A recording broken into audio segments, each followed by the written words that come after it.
함께 나눌 말씀은 계시록 14장 6절로 20절의 말씀으로 영원한 복음은 무엇인가? 구원의 복음과 심판의 복음의 이중주라는 제목으로 은혜를 나누고자 합니다. 여러분, 복음이란 무엇일까요? 우리는 성도로서 복음에 대한 많은 이해와 표현들을 들어왔습니다. 우리 신앙생활의 핵심 가운데 자리 잡은 것 역시 복음이라 말할 수 있겠습니다. 하지만 복음이 무엇인가 라는 질문 앞에 성경이 말씀하고 있는 복음의 내용을 과연 온전히 이해하고 있는 걸까요? 교회 다닌 지가 오래되었지만 선뜻 복음이 무엇인가를 명료하게 대답하는 분은 그리 많지 않은 것 같습니다. 이러한 상황 속에서 오늘 계시록 14장에 등장하는 영원한 복음은 진정한 복음이 무엇인지를 알려주는 등대의 역할을 하고 있다고 생각합니다. 자, 그렇다면 영원한 복음, 그 진정한 정의는 무엇이며 영원한 복음을 통해 하나님께서 이 마지막 때를 살아가는 저와 여러분에게 도전하시는 메시지는 과연 무엇일까요? 우리 다 함께 계시록 14장 6절의 말씀을 한번 같이 읽겠습니다. 또 보니 다른 전사가 공중에 날아가는데 땅에 거주하는 자들 곧 모든 민족과 종족과 방언과 백성에게 전할 영원한 복음을 가졌더라. 아멘. 계시록에만 등장하는 이 영원한 복음이 소개되는 배경은 종말에 일어날 심판을 배경으로 하고 있습니다. 흥미로운 사실은 모든 민족과 종족과 방언과 백성에게 전할 영원한 복음을 공중을 나는 천사가 선포하는 가운데 첫 번째로 소개되는 내용은 그의 심판이 이르렀으니 하나님을 경배하라는 선포였습니다. 그것은 이 영원한 복음이 그 내용을 정의할 때 분명 하나님의 심판과는 뗄래야 뗄 수 없는 관계를 맺게 될 것임을 힌트하고 있다 하겠습니다. 오늘 우리가 요한계시록 14장의 말씀을 통하여 성령께서 우리로 하여금 붙들어야 할 그 영원한 복음의 키워드에는 심판이 있음을 강조하고 있습니다. 즉, 지금까지 우리에게 익숙한 구원의 복음만이 복음의 모든 것이 아니라 심판의 복음을 포함한 하나님의 뜻과 계획이 진정 영원한 복음의 내용임을 우리로 깨닫게 하려 한다는 것입니다. 자, 여기에 오늘날의 교회가 놓치고 있는 너무나도 중요한 맹점이 있습니다. 우리가 복음을 전할 때 하나님의 심판에 대해서는 전하지 않고 사랑의 하나님만을 강조한 나머지 십자가의 구속의 은혜까지만 가르치고 강조합니다. 근데 문제는 무엇일까요? 현대교회가 추구한 값싼 은혜 전도 방식으로 인해 믿기만 하면 천국을 간다라는 것을 복음의 모든 것으로 오해하게 되었다는 것입니다. 책임은 없고 값싼 은혜만 강조하는 무책임한 전도 방식의 한계가 복음의 참된 내용을 축소시킨 결과를 가져오고야 말았다는 것이죠. 다니엘서를 비롯해서 예수님의 말씀 속에서도, 그리고 오늘 계시록 14장의 영원한 복음이 선포하는 그 현장 속에서도 단지 구원의 복음만을 선포하고 있지는 않다는 사실입니다. 악의 진영을 소멸하시는 심판의 복음이 분명하고 명확하게 선언되고 있음을 놓치지 마시기 바랍니다. 그것이 참된 의의 의미인 것입니다. 이처럼 성경은 일관되게 구원의 도는 악인에 대한 심판 없이는 의인의 구원은 결코 완성될 수 없음을 명시하고 있습니다. 오늘날의 교회, 이 시대의 참된 교회와 그렇지 않은 교회의 차이가 여기에서 나타납니다. 귀한 심판의 복음을 잃어버렸는가, 아니면 지키고 있는가, 선포하고 있는가입니다. 자, 그렇다면 왜 심판의 복음이 필요한 것일까요? 거기에는 크게 두 가지 이유가 있습니다. 첫째는 성도에게 다가오는 심판과 둘째는 적들을 향한 심판이 이 성경에서 분명히 말씀하고 있기 때문입니다. 자, 그렇다면 성도에게 주어지는 심판을 성경은 어떻게 말씀하고 있는 걸까요? 다 함께 고린도후서 5장 10절의 말씀 함께 같이 읽습니다. 이렇게 입음은 우리가 벗은 자들로 발견되지 않으려 함이라. 이는 우리가 다 반드시 그리스도의 심판대 앞에 나타나게 되어 각각 선악간에 그 몸으로 행한 것을 따라 받으려 함이라. 아멘. 자, 여기에 등장하는 우리는 성도를 의미합니다. 그리스도인들 중에서도 분명히 그리스도의 심판대 앞에 심판을 받고 벗은 자들로 발견될 자들이 있다라는 것을 경고하고 있는 말씀입니다. 하지만 반대로 계시록 19장 8절에는 성도 중에서도 참된 성도는 어떤 상태가 될 것인가를 다음과 같이 말씀하고 있습니다. 그에게 빛나고 깨끗한 세마포 옷을 입도록 허락하셨으니 이 세마포 옷은 성도들의 옳은 행실이로다. 아멘. 자, 누구는 벗은 자로 또 누구는 영광스러운 세마포를 입은 자로 발견되는 차이는 무엇일까요? 계시록 19장의 성도들의 옳은 행실에 해당하는 헬라어는 디카이오마입니다. 이 단어의 뜻은 1차적으로 하나님의 승인을 받을 만한 의로운 행위를 말하고 있지만 더 초점을 두는 정황상의 의미는 올바르게 수행하는 그리스도인의 행위의 결과에 보다 초점을 둔 단어라고 말할 수 있겠습니다. 자, 그렇다면 이미 성도인 우리는 이 민감한 이슈를 어떻게 보다 더 오해 없이 올바르게 이해할 수 있는 걸까요? 요한복음 3장 5절에서 주님께서는 사람이 물과 성령으로 나지 아니하면 하나님의 나라에 들어갈 수 없다라고 친히 말씀해 주셨습니다. 물과 성령으로 거듭날 때 우리의 영은 구속을 받게 된다는 것입니다. 여러분, 창세기에 우리의 원죄에 대한 이야기가 등장합니다. 에덴 동산에서 아담과 하와의 불순종으로 인해 죄가 세상에 들어오고 후대에 영향을 미쳤습니다. 이 개념은 모든 인간이 죄의 본성을 물려받아 태어날 때부터 하나님과 분리되게 되었다는 것을 의미하며 이것을 가리켜 일명 영적 사망이라고 칭합니다. 영적으로 죽었다는 것은 육체적인 죽음을 의미하는 것이 아니라 하나님으로부터의 소외된 상태, 그리고 그분과 올바른 관계를 가질 수 없는 상태를 말합니다. 이것은 개인이 선천적으로 죄를 짓는 경향 때문에 스스로 노력으로 구원하거나 하나님과의 관계를 회복할 수 없다는 것을 의미합니다. 하지만 예수 그리스도에 대한 믿음을 통한 죄의 회개와 영적 거듭남을 통해 그리스도 예수 안에서 영적으로 다시 살아나 죄의 용서를 받을 수 있게 되는 것을 말합니다. 그래서 물과 성령으로 거듭날 때 우리의 영이 다시 태어난다는 중생과 우리의 영이 구속을 받는다 표현을 하게 되는 것입니다. 하지만 그 자체로, 즉 영의 구원만으로 구원의 완성에 이른 것은 결코 아닙니다. 이것을 어디에서 확인할 수 있을까요? 데살로니가전서 5장 23절은 이렇게 말씀합니다. 평강의 하나님이 친히 너희를 온전히 거룩하게 하시고 또 너희의 온 영과 혼과 몸이 우리 주 예수 그리스도께서 강림하실 때에 흠없게 보존되기를 원하노라 말씀합니다. 자, 여기서 강조된 것은 영과 혼과 몸이 흠없게 보존되기를 원한다라는 말씀입니다. 이 말씀은 우리의 영의 구속만이 아니라 우리에게는 혼의 구속과 몸의 구속 또한 반드시 필요하다라고 명시하고 있는 대표적인 말씀입니다. 자, 그렇다면 혼의 구속이란 과연 무엇을 뜻하는 걸까요? 갈라디아서 5장 24절 말씀을 함께 보시면 그리스도 예수의 사람들은 육체와 함께 그 정욕과 탐심을 십자가에 못 박았느니라 말씀합니다.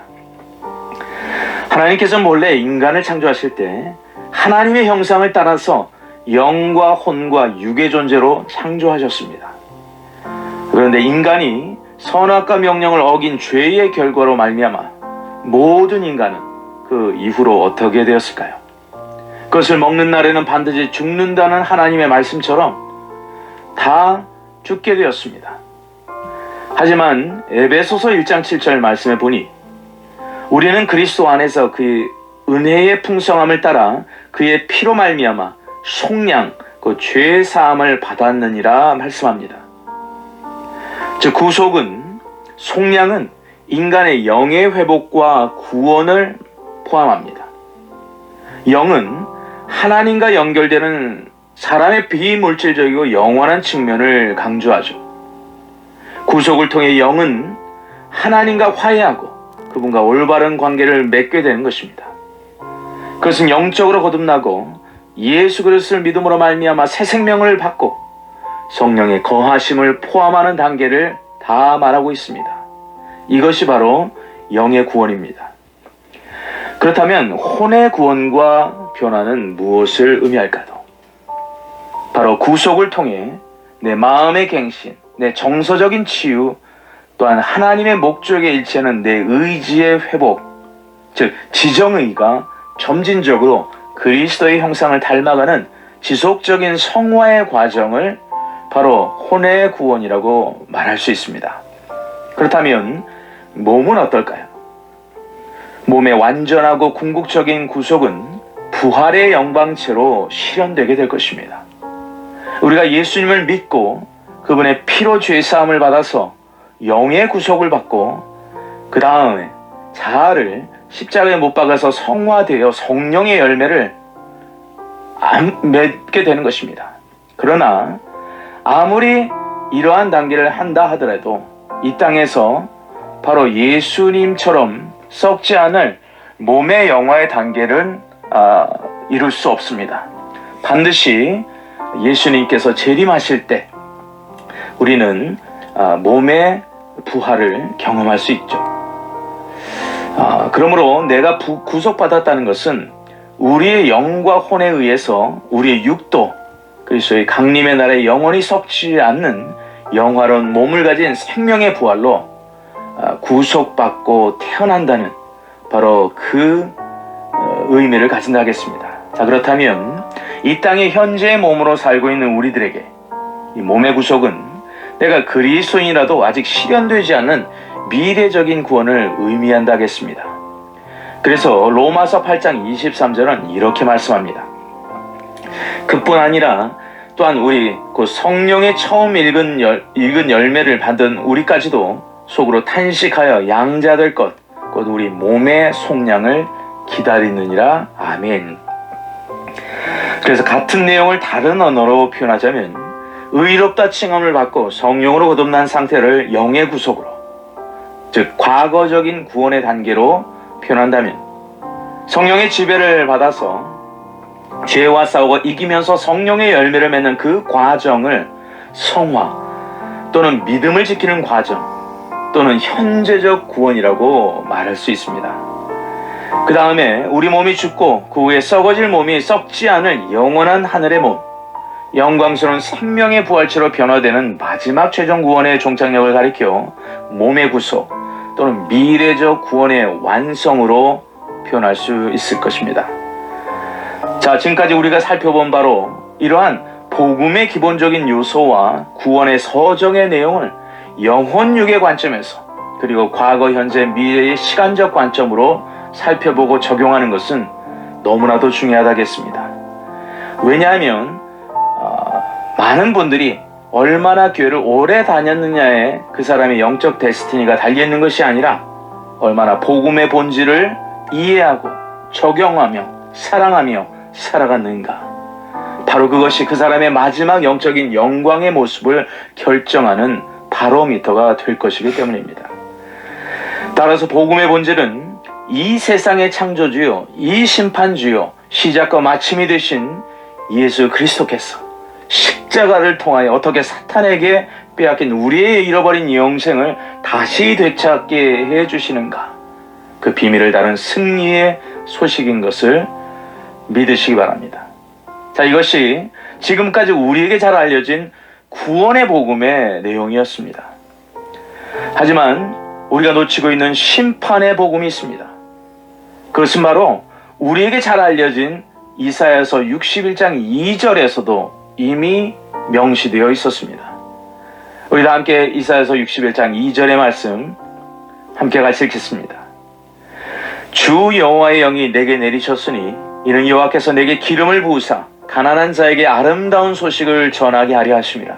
나를 보내사 마음이 상한 자를 고치며 포로된 자에게 자유를, 갇힌 자에게 노임을 선포하며 여호와의 은혜의 해와 우리 하나님의 보복의 날을 선포하여 모든 슬픈 자를 위로하되 아멘. 자, 여기서 여호와의 은혜의 해는 예수님께서 이 땅에 오심으로 시작이 되었습니다. 그렇다면 우리 하나님의 보복의 날은 언제가 될까요? 그것은 바로 예수님께서 재림하셔서 모든 적들을 심판하심으로 말미암아 모든 슬픈 자를 위로하는 바로 그 날이 될 것입니다. 그러므로 참된 복음이란 바로 구원의 복음과 심판의 복음 모두를 포함한다 하겠습니다.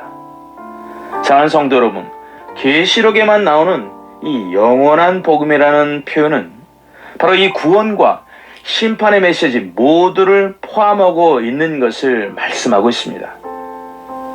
그렇다면 왜 심판의 메시지가 복음이 될 수 있는 걸까요?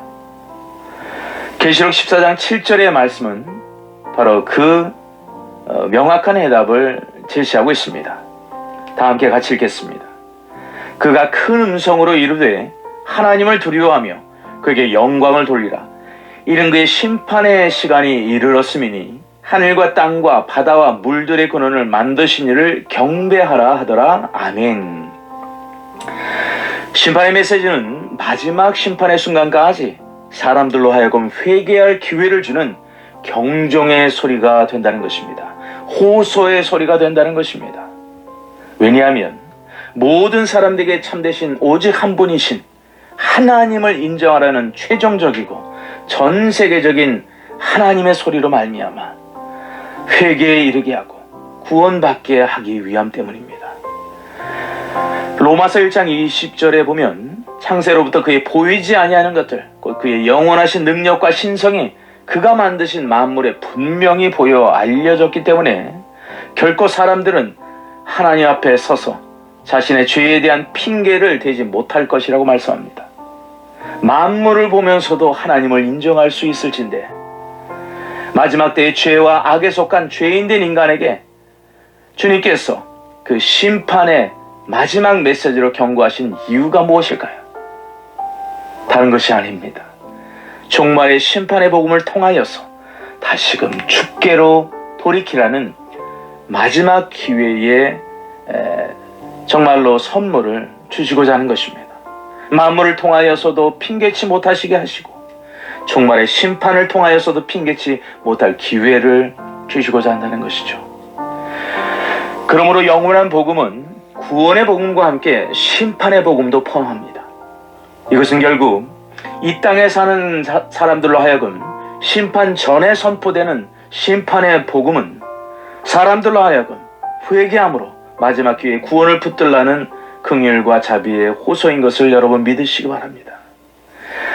사랑하는 성도 여러분, 많은 교회들은 교회가 당할 환난과 이 세상에 임할 심판을 설교하지 않습니다. 오직 구원의 복음에만 몰두합니다. 문제는 구원의 복음이 틀렸다는 것이 아닙니다.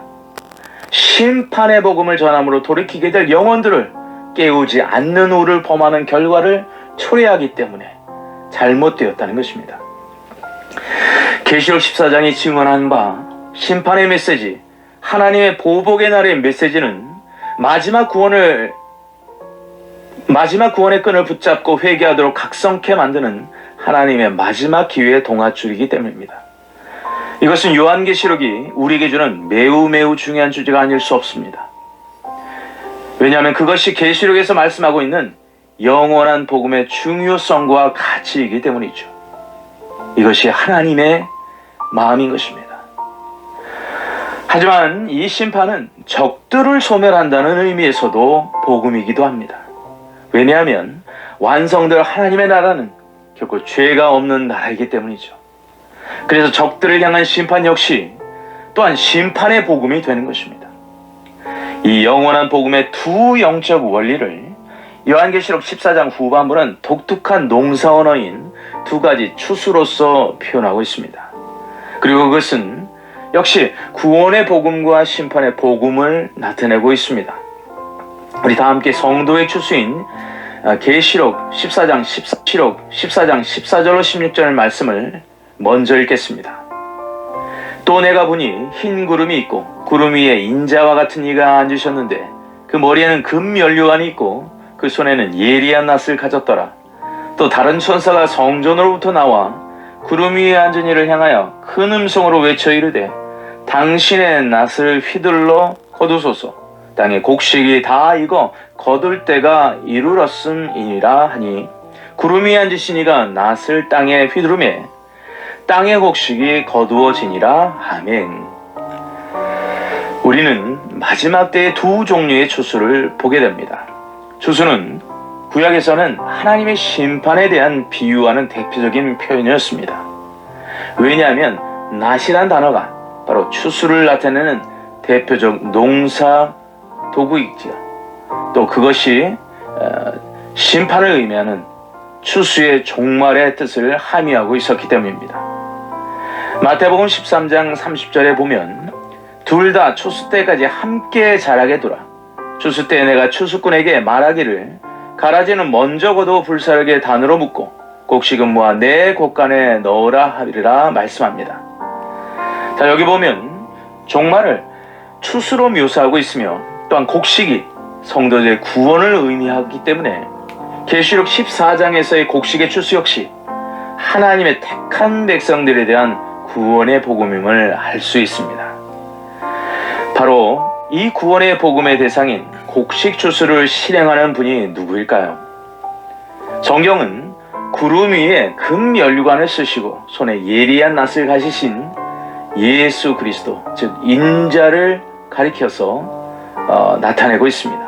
계시록 14장은 때문에 구름 위의 인자와 같은 분으로 묘사하고 있습니다. 왜냐하면 이 묘사에서 등장하는 금 면류관은 통치와 권세를 상징하고 구름은 보좌와 같은 개념으로서 구원받은 하나님의 백성들을 모으시는 보좌에 앉으신 구속주의 모습을 나타내기 때문입니다.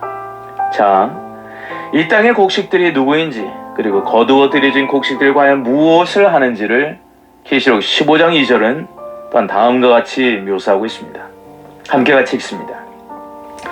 또 내가 보니 불이 섞인 유리바다 같은 것이 있고 짐승과 그의 우상과 그의 이름의 수를 이기고 벗어난 자들이 유리바닷가에 서서 하나님의 검은 고를 가지고 하나님의 종 모세의 노래 어린 양의 노래를 불러 이르되 주 하나님 곧 전능하신 이시여 하시는 일이 크고 놀라우시도다.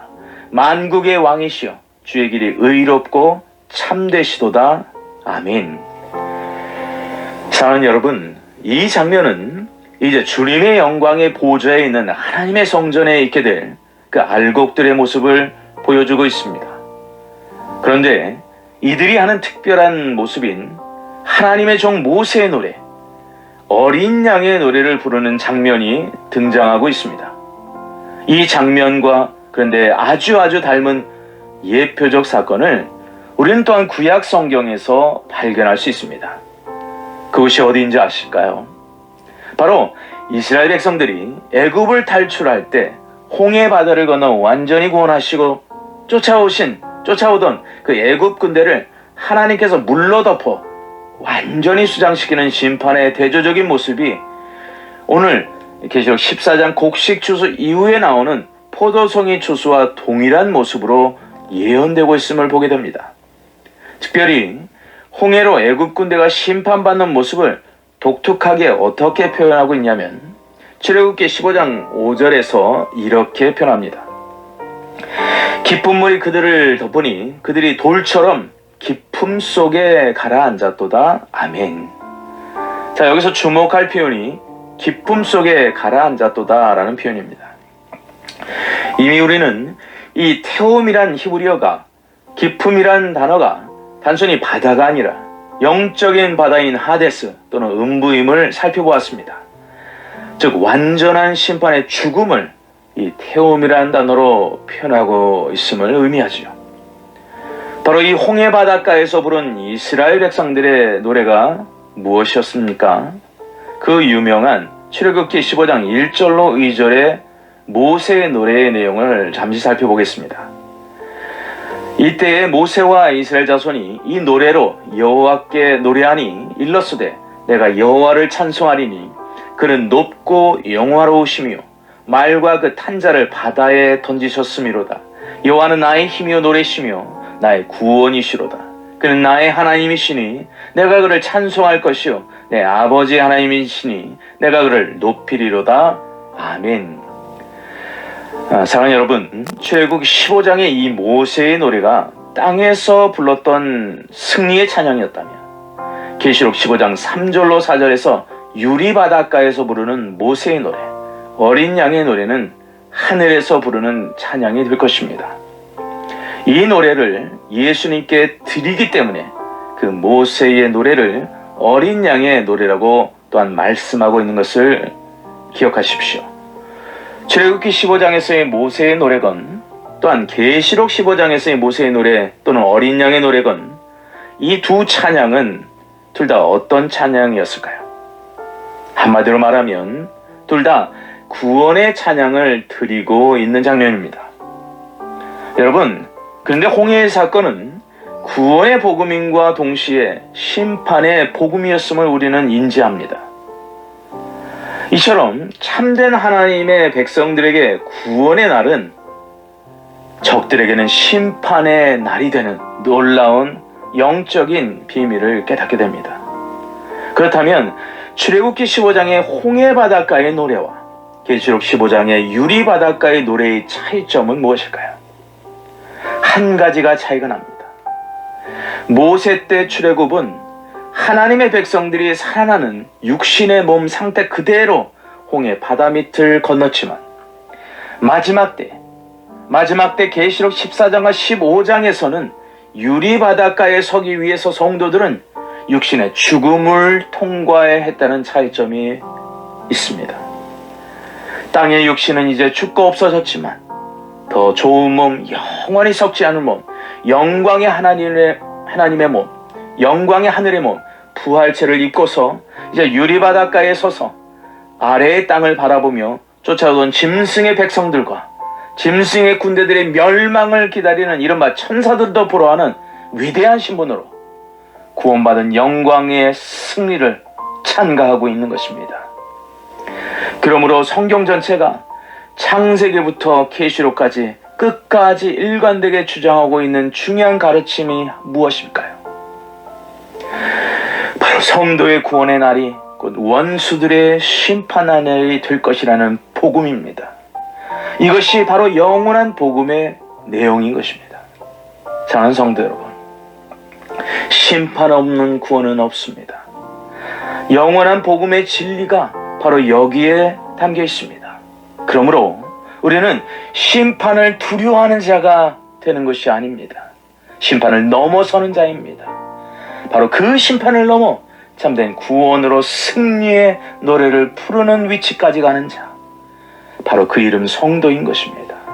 교회인 것입니다. 오늘 마지막 계시록 14장에 나오는 심판의 내용을 읽어보며 이것이 무서운 심판이 아니라 이제는 이 심판으로 말미암아 우리의 구원이 이루어지는 필수적인 하나님의 경륜임을 오히려 찬송하시는 저와 여러분이 되었으면 좋겠습니다. 우리 다 함께 계시록 14장 17절로 20절의 말씀 한번 같이 읽겠습니다. 또 다른 천사가 하늘에 있는 성전에서 나오는데 역시 예리한 낫을 가졌더라. 또 불을 다스리는 다른 천사가 제단으로부터 나와 예리한 낫 가진 자를 향하여 큰 음성으로 불러 이르되 내 예리한 낫을 휘둘러 땅에 포도송이를 거두라. 그 포도가 익었느니라 하더라. 천사가 낫을 땅에 휘둘러 땅에 포도를 거두어 하나님의 진노의 큰 포도주 틀에 던지매 성 밖에서 그 틀이 밟히니 들에서 피가 나서 말 굴레까지 닿았고 1600 스타디온에 퍼졌더라. 아멘. 자, 이것이 바로 악인들에 대한 하나님의 공의의 심판의 내용입니다. 오늘 말씀을 통해 특별히 영원한 복음에 담겨진 하나님의 메시지는 무엇일까요? 심판의 날은 구속받는 백성들에게는 곧 구원의 날이라는 사실입니다. 무슨 뜻입니까? 심판을 선언하지 않는 복음은, 다시 말해서 참된 복음의 완전 조건은 될 수 없다는 사실. 심판이 선언되지 않은 복음의 구원의 길은 열려질 수 없다는 사실입니다. 자, 그렇다면 오늘 사는 저와 여러분에게, 또한 이 민족과 한국교회를 살릴 그러한 심판의 복음은 과연 무엇이어야 할까요? 자신의 안위를 위해 거짓과 부정과 불의를 일삼고 의인들을 학대하며 그 피를 도성 중에 흘리는 자들의 최후에 대해서 성경은 무엇이라고 선포하고 있나요? 계시록 18장 21절은 이렇게 말씀합니다. 큰 성 바벨론이 이같이 비참하게 던져져 결코 다시 보이지 아니하리로다. 아멘. 하나님을 모욕하고 의인들의 피를 흘린 자들의 최후의 운명은 바로 그렇게 될 것임을 약속하고 계신다는 거예요. 누가? 하나님께서. 그리고 그 하나님께서는 악에 대한 심판 없이는 의인에 대한 구원이 없다는 사실, 사도 요한에게만 기록하게 하지 않으셨습니다. 하박국 선지자에게도, 미가 선지자에게도, 성경을 기록했던 모든 선지자들에게도 동일하게 이 진리의 말씀을 이미 깨닫고 기록하게 하셨던 것입니다. 그래서 그들은 구원을 위한 심판을 간절히 기다렸던 것이죠. 하박국이 구했던 진노 중에라도 긍휼을 잊지 말아달라는 바로 그 기도, 그것은 우리만 심판을 피해가게 해달라는 그런 기도가 아니었습니다. 심판을 통한 구원을 소망하기 때문에 그 소망을 이루어달라는 간절한 구원을 바라보는 생명의 기도였던 것입니다. 그렇다면 오늘 사는 이 대한민국의 남은 자들이 결코 잊지 않고 기도해야 하는 내용은 무엇이어야 할까요? 구원의 복음과 함께 심판의 복음을 외치는 것입니다. 대한민국의 불의를 보며 한국교회의 타락을 보며 가슴을 치며 끝까지 눈물로 애통하는, 그래서 하나님의 의로 돌아가기를 간구하는 그러한 기도를 우리가 드려야 한다는 것입니다. 그리고 묵묵히 온 세상이 앞으로 악으로 가득 차 죽을지도 모르지만 이 생명의 말씀, 예언의 언약을 믿으며 온전히 의를 위해 끝까지 십자가의 길로 달려가는 것입니다. 왜 그렇습니까? 바로 그 순간이 하나님의 인침으로 말미암아 영원한 의의 왕국인 천국 백성으로 온전히 서게 되는 길이기 때문입니다. 말씀을 마무리하고자 합니다.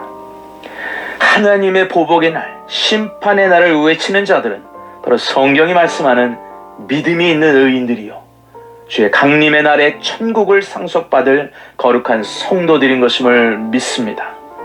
이와 같은 때에 다시 한번 믿음의 허리띠를 동여매고 마지막 순간까지 이 귀한 심판의 복음을 외침으로 말미암아 다시 오실 주님의 길을 예비하시는 진정한 복음의 전사들이 되시길 만군의 주 예수 그리스도의 존귀하신 이름으로 축복하며 기도합니다.